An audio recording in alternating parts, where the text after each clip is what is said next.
Hi, this is Wendy. Today I'd like to share with you 3 of the traps that I think a lot of entrepreneurs, property investors, people starting a new business fall into quite soon after starting their journey. And it's these 3: being slow, being stuck, being scared. I wonder if you can relate to that. I absolutely can. I have sometimes been so frustrated with my own journey because I'm going so slowly. I feel as if I'm not getting anywhere on my journey. And I wonder if you've ever felt like that. You've got this big vision, this big goal that you want to achieve, and yet it constantly seems further off in the distance. You constantly feel as if it's getting further and further out of sight.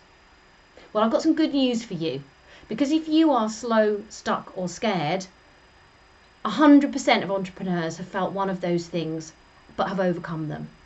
And I've been doing some research and thinking about this because I've particularly been stuck in a particular area of my life recently, and it's been to do with making videos for social media.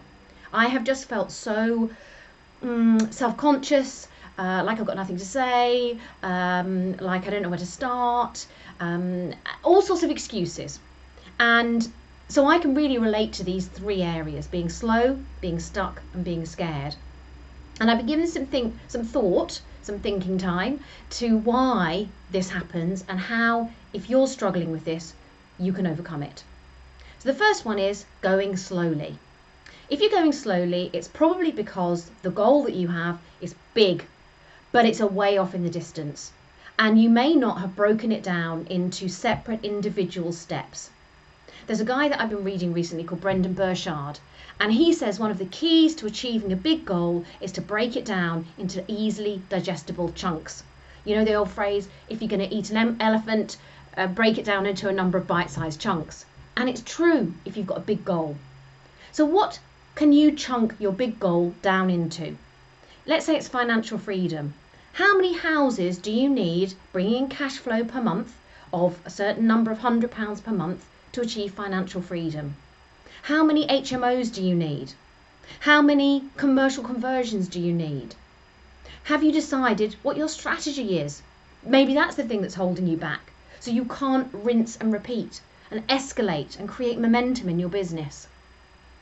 So you need to break down the big goal into easy to achieve steps, because believe you me, once you start to see progress against one, even if it's a micro step towards the bigger goal, you'll soon start to feel that you're moving again, that the feeling of going slowly, the feeling of not achieving anything will change, because suddenly you'll realize that actually you're more rapidly achieving the first step on the bigger goal. Now that bigger goal might be needed to be broken down into 15 steps. It doesn't matter how many there are. The key is for you to spend time thinking about what would those smaller steps look like. Another £300 a month income, and then another £600 a month income, and then another £1,000 a month income. What are those increments?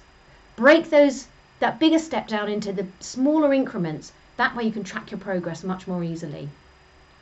The second thing is you need to say no to distractions. Many people start a new business and try and do it alongside everything else they're still doing. No wonder it doesn't go as well as they want. No wonder it doesn't go as fast as they want. You have to learn to say no to distractions.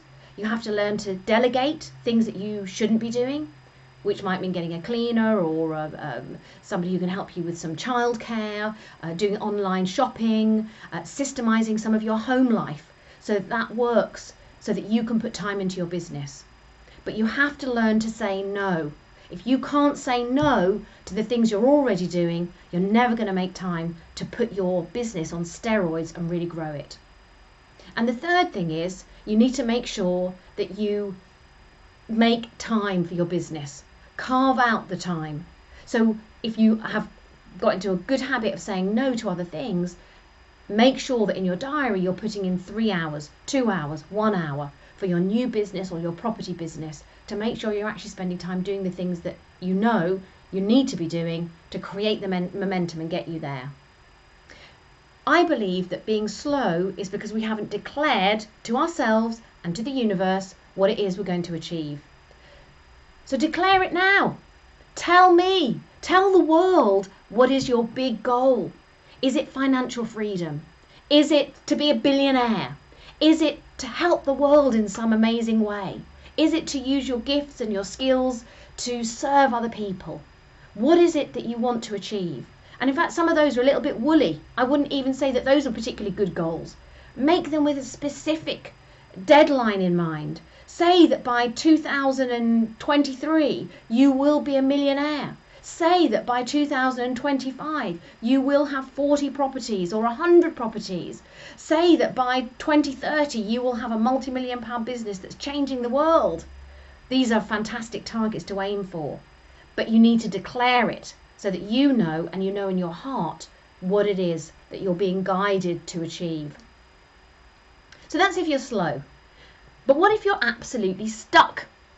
And sometimes we can feel completely stuck, can't we? Like we just don't know how to get out of this rut, and it feels like we're stuck in a rut.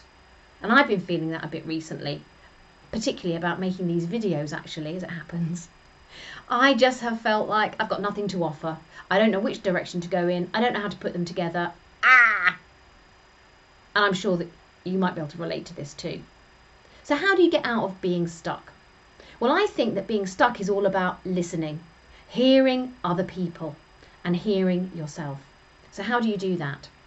Well, first of all, find 10 or 20 people who've done what you want to do and speak to them. How did they overcome the feelings of being stuck? Because believe you me, they will have been there before you. They too have at some point felt really stuck in a rut and like they just didn't know which direction to take. Find out from them what it was that kind of unlocked something and created that forward push to grow their business. The second thing is make sure that you are not avoiding taking risks, because it might be that actually there's something in your business or in your life that you need to do that requires a bit of risk and you're running away from it. Quite often the reason we're stuck is because effectively it's God's way, the universe's way of saying, I want to keep you there because you need to grow. And often it's because we're not taking the risk that we need to do to grow our business. Maybe you need to do some more education. Buy an online learning program. There's loads of them out there. Maybe it's you need to get a mentor or a coach, somebody who can help unlock what's within you. And for me, it was a few words from one particular person who made me think, I can do this. And he unlocked that sense of confidence and ability for me to get here today and record the video for you. So being stuck is all about listening to others and listening to yourself. And then the third one is S for scared. We all feel fear many times of the week or even in a day. And it's nature's way of protecting us. It's nature's way of making sure that we protect ourselves, we protect the history and the future, if you like, of the human population. But fear is often what we call false expectations appearing real. And we can have fear of failure. We can have fear of rejection. We can have fear of being loved. We can have fear of all sorts of different things. We can fear the very things actually that are there to try and help us grow. So how do we overcome fear? Well, I think one of the first things is to write down the 50 reasons why you need to do the very thing you're fearing. Whether it is buying a property, taking some money out of your pension to invest in property, speaking to your partner about starting a new business, leaving your job. Whatever it is the thing you're fearing, write down as many reasons as you can. Just start with 50 why you need to do this thing. The second thing is write down 50 reasons why fear is a really good thing for what you're trying to achieve. How is your fear actually going to help you along the journey? So use the power of that fear to empower you. Fear is a protective factor, but not when it stops us, not when it slows us down. So is there a way in which we can actually utilize the fear to help us to achieve what we want to achieve? Haha, then you're really winning. And the third thing is read a great book called Feel the Fear and Do It Anyway. It's by a woman called Susan Jeffers, and she talks about the steps to take even when you're feeling completely kind of stuck because you are so full of fear. You're so scared to do anything. She'll help you, the book will help you to take those baby steps to overcome your fear and to practice feeling fear but doing stuff anyway, because fear never goes away. You'll always get it. It'll always be bigger. It'll always be bigger than you. So how do we master it? And I think that book is a really good tool for doing that. Now, fear comes from within. So fear is something we need to feel. When we're slow, we need to speak out. When we're stuck, we need to hear others. And when we're scared, we need to feel deeply. But I believe that all those three things can help us to overcome being slow, being stuck, or being scared, so that you can move fast, you can move as furiously as you want to, and you can move into your future. I'll speak to you very soon. Bye for now.